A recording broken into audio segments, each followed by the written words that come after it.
Taip, aš žinau, kad mano emocijos jų yra labai daug, bet viską kaltinti ant paauglystės ir kad tai viskas yra tik mano galvoje, man tai pavyzdžiui nepadeda. Aš ir iš tikrųjų tikiuosi, kad mano tėvai manim didžiuojasi.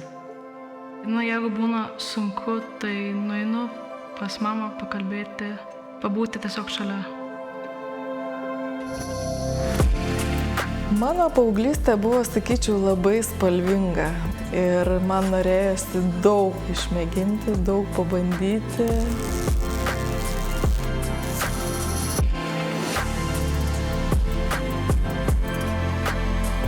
Paauglystėje aš jaučiausi gerai, kai kurdavau ir labai mėgau tai daryti.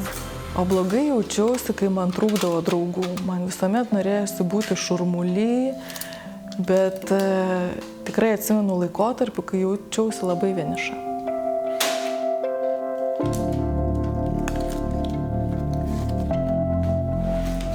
Organizacija Gelbėkit vaikus kreipėsi į mane su mintimi, kad labai norėtų atspindėti apklausą, kurią atliko net su 1000 vaikų. Ir apklausa buvo apie vaikų jausmus ir emocinę būklę. Labas. Aš Agnė. Klausinėsiu tave šiandien. Aš norėčiau tavęs paklausti, kokias emocijas norėtum jausti dažniau? Dažniau jaus norėčiau pasididžiavimo savimi, šiučiu daugiau džiaugsmo, nes kartais jo tikrai pritrūksta. Ypač daug pykčio dabar kažkodėl, nelabai žinau kodėl, bet... Nenorėčiau kur pyktis, liūdėti. Nemalonu jaustis liūdnam.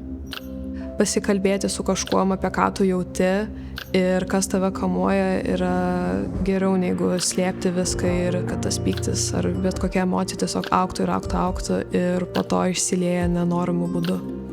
Kai būna sunku, tai aš dažnai bandau nusiraminti iš tikrųjų ir bandau save kaip nors paguosti. Kitą dieną, pavyzdžiui, kažką gerą veiksiu, ar šiaip kažkas gali gerą nutikti. Mūsų pasaulis netobulas, gali įvykti pykčiai, nesklandumai, galim nesueiti charakteriais kartu su kažkuo. Bandau paaiškinti savo, kad yra skirtingų žmonių, aš ne viena tokia. Ką suaugusiai turėtų pradėti daryti, kad padėtų vaikams, kai jiems būna sunku ar liūdna? Duoti šansą vaikui apsiraminti ir išsipasakoti problemą, žinot, kada jas palikti ramybėj.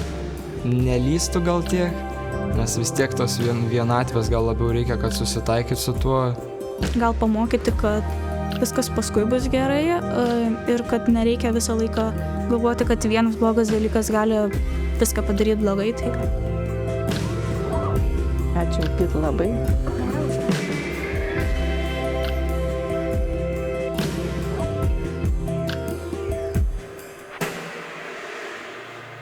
Aš gavusi šią užduotį, svarsčiau, kas tai galėtų būti ir pagalvojau, kad kūrinys galėtų vadintis Paauglystė. Instaliacijoje vaizduoju 12 figūrų. Figūros yra sudarytos iš plačių kelnių ir džemperių, kuriuos atidavė vaikai. Kai kurios kelnės yra sukurtos iš kompiuterių ekranų, limonadų skardinių ir dar vienas yra metalinės. Man atrodo, kad tokie yra paaugliai.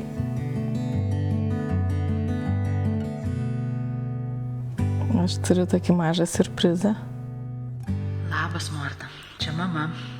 Man uždavė klausimą, kokiamis tavo savybėmis aš žaviuosi. Viena pirmųjų, kuri šauna į galvą, tai tavo pareigingumas. Aistė mus labiausiai žavi savo atkaklumu. Ji nori šokti baletą, nori būti scenoje, todėl kiekvieną dieną daug dirba ir daug treniruojasi. Negaliu atsižiūrėti, kaip tu žaidi futbolą. Mane labiausiai žavi upės tikrumas ir natūralumas.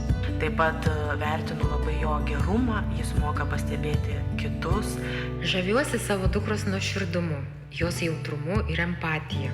Mane žavi tavo žingeidumas, noras ir drąsa išbandyti naujus dalykus. Labai linksma tada būna ir labai tavim didžiuojas. Ir dar turbūt vienas iš dalykėlių, kurį norėjau pasakyti, kad tu juk žinai, kaip stipriai mes su mama tave myli, ane? Na tai, bučkis. Nu, iš ties malonu tai girdėti. Visada būna malonu išgirsti iš kažko, arba ypač tėvų, kai tave giria, arba kažką tokio pasako. Ar išgirdai ką nors naujo, ar pasako tėvai šitaip? Tikrai išgirdau. Aš negalvau, kad jis realiai taip pozityviai apie mane galvoja. Vaikai yra ateitis, bet jais turime rūpintis dabar. Ir labai noriu pakviesti suaugusius žmonės prisiminti, kaip jie jautėsi paauglystėje ar būdami maži ir pastebėti tuos vaikus, kuriems reikia pagalbos ar patarimo.